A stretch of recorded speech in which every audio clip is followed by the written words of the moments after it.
Hello everyone, it's Bibi Cameron here. Welcome to a new video. Spellbinders sent me the amazing Paper Grace die set of the month to give it a try and to share ideas and inspiration with you. This is an 11 pieces die set and it has been designed to create a tall, flip and gatefold card. However, you can get super creative and you can mix and match these dies to create many different projects.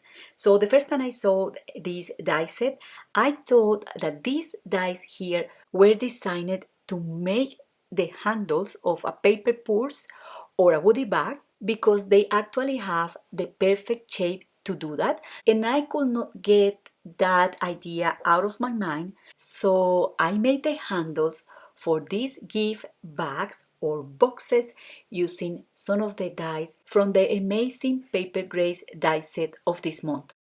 Okay, I'm going to be using mirror card and pearlescent card in very similar colors, and you can find this cardstock together with any other product I'm using in this video in the supply list in the video description. Okay, first I'm going to show you really quick how to use the dies to create the gatefold card, and this is the frame that comes in the set. It doesn't have a blade in one of the edges, so perhaps you can see here better, and here in this side you can see a blade, but in the other one there is not a blade. So I'm going to place the edge of the die with the blade towards the edge of the paper, and I'm going to use low tack tape to hold the die in place. Then I'm going to use the other two dies I'm showing here, and I'm going to take some time to make sure that those dies are perfectly aligned. And I'm going to show you in a minute why this is so super important. Stay with me while I get rid of all the pieces of paper that I don't need, and I'm going to show you exactly why. So you can see there that the dies doesn't cut all the lines around the paper, and it also creates a scoring line here in the center. All we have to do is to carefully fold the paper like I'm doing here, and it was important to align the dies before die cutting the paper so that when I fold the paper, the die cut behind is perfectly aligned with the die cut in the front. So as easy as that, you can create the front panels for your gatefold card. I also use these 4 dies here to die cut out of gold cardstock these die cuts to add them to the card. And I'm going to glue them behind the panels just like that. I just wanted to see how this looks behind, but honestly it's absolutely not necessary. And in the other hand, it can add some bulkiness to the card, so I was just tasting the waters. Another thing is I have to cut a little bit of this paper here so that when I fold the paper just behind like so, the card will fold flat. So if you see there, the little piece of paper I'm folding there, it's just going to fold with no problem. And another thing I noticed when I was doing this is that you can make the perfect table place cards using this die as well. All you have to do is to add the name of the person in a little square die cut there, and you will be done. So I didn't want to do more projects and more projects, but honestly the sky is always the limit. So I'm going to put this card together, and because I was using an A4 sheet of cardstock or various A4 sheet of cardstock to do this, I have all these pieces here. So to put that together, I need a central piece of paper that measures 5 inches by 7 inches, and all I'm going to do is to adhere these gatefold panels on top like that, and once I have this done, I'm going to adhere a piece of cardstock inside, and in that piece of cardstock you can print an invitation or you can stamp a sentiment.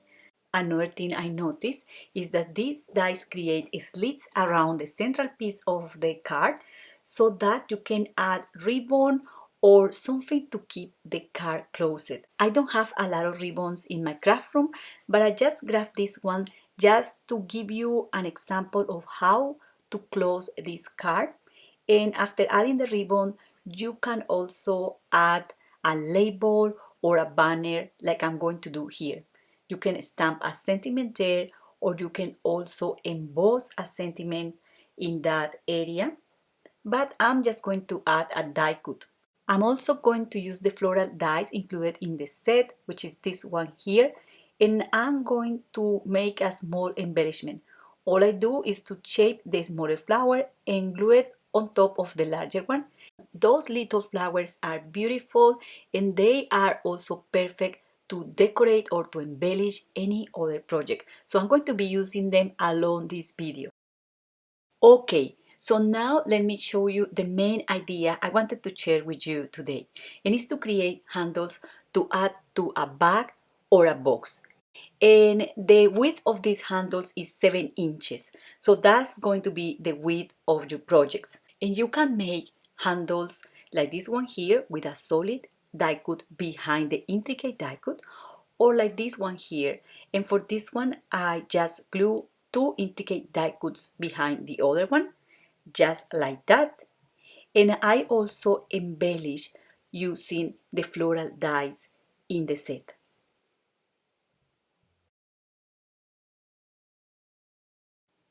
You can also add in the center of these flowers a nuvo drop or any other embellishment, but I really like how feminine this looks, just like that.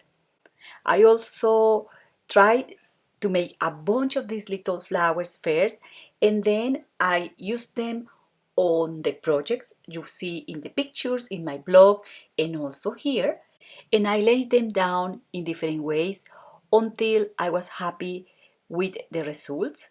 So less is more sometimes. I just add 3 flowers in this handle.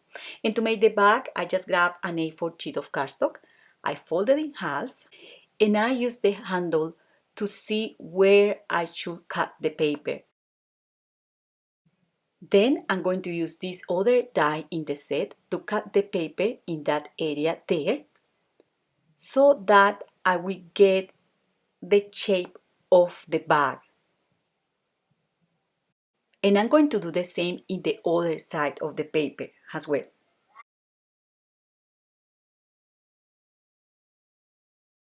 Then, with the paper folded in half and using a scoring tool, I'm going to score at 1.5 inches from the bottom of the bag.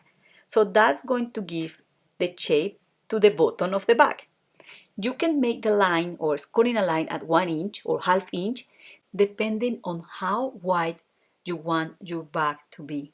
This is just to give you an idea. So once you have this done, I need to create the side panels. And for the side panels, I'm using an A4 sheet of cardstock folded in half. I'm going to cut this at 4 inches. And I'm going to score a line at 1.5 inches because that's the bottom of the bag. I'm going to turn the paper around and I'm going to score at 1 inch. So this is a different way to make the side panels for the bags. There are many different ways. I have other videos to make these, but all of them are easy. And here I'm going to cut the paper like I'm showing here, like that. So what I'm going to do is to align this to the side of the bag like so. I'm going to glue it, and once this is adhered, I add the other side panel. So I just did that here. I'm just going to fold the paper like so to give shape to this bag. All I have to do is to glue the panels together as I'm showing there, and the body of the bag will be done. This is just one way to do it, okay? There are many ways to do it. And when you add this kind of side panels to wide boxes like this one, you can choose if bending the side panels towards the outside of the box, like that, or towards the inside of the box, like so. Once you decide that, you can glue the handles of the box in place and you will be done. You can add also a little tag. You can also use decorative paper. There are many things you can do, and you also can use any of your favorite paper color, mirror cardstock, any cardstock you have available to do this. And this box is 6 inches tall, 7.5 inches width, and 3 inches depth. It's quite big, and I make it a little bit larger than the handle. I know I said before that the width of these boxes might be 7 inches because that's the width or the larger side of the die cuts. But you can go half inch larger like I did for this bag, and you will be okay. So I was a little bit worried because I thought, oh my goodness, this is a super huge box. But yes, you can do that, and it still looks super feminine and beautiful. I added a little tag with a little bow, and I was done. So now I'm going to share with you another way to make these boxes or bags. What I'm going to do here is I'm going to apply a partial die cutting technique, and to do that I'm going to place the die like so over an A4 sheet of cardstock. Then I'm going to place the die cutting plate on top of the die, but I'm not going to place it on top of the blades in that edge corner there, so that this die cutting plate is not going to make any pressure on that area and is not going to cut the paper there. And we are going to get a partial die cut like this. With the help of scissors and a guillotine, I'm going to cut the edges of the paper like so, and then I'm going to repeat the process in the other side of the paper.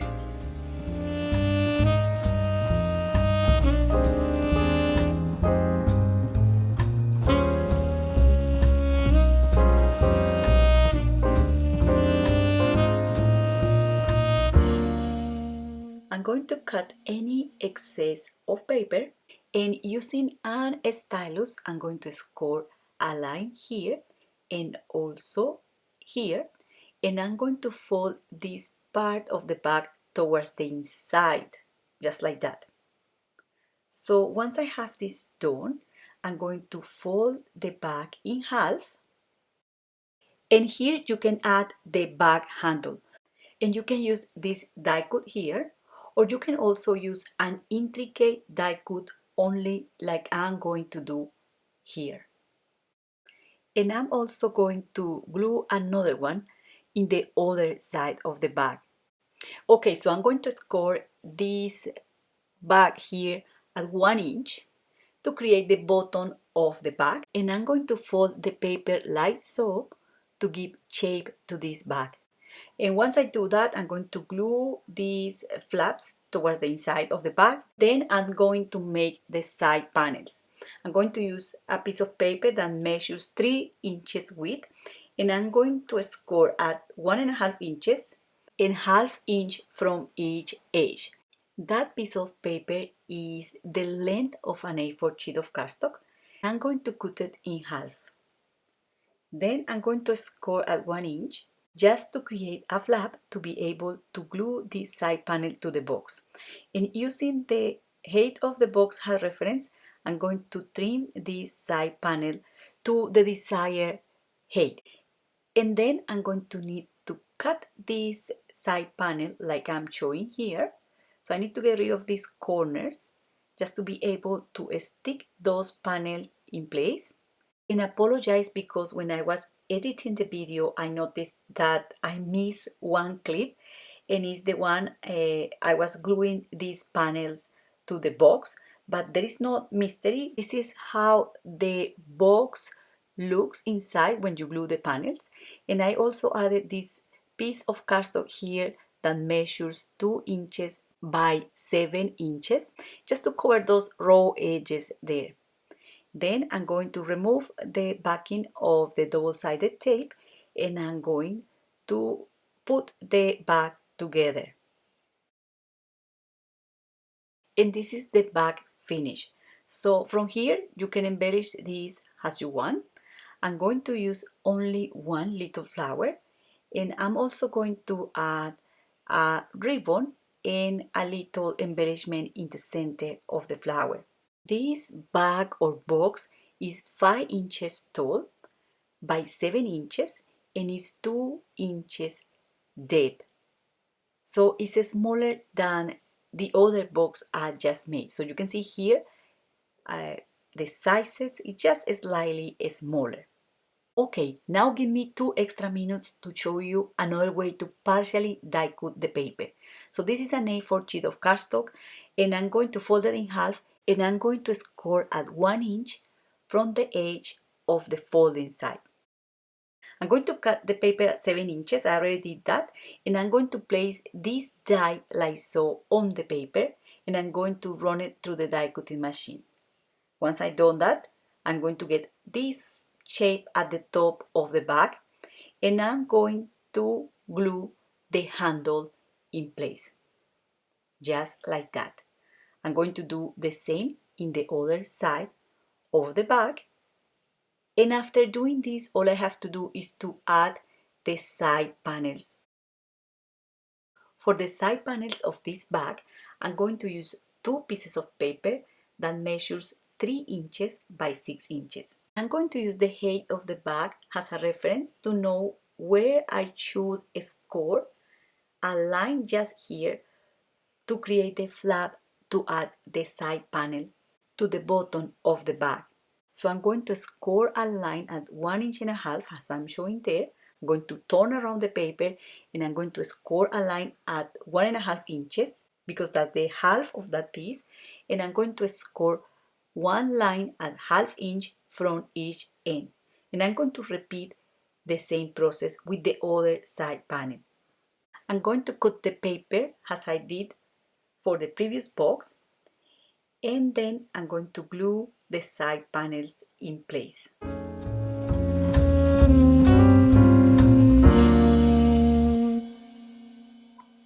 I'm using double-sided tape to adhere the side panels to the front of the bag and the back of the bag.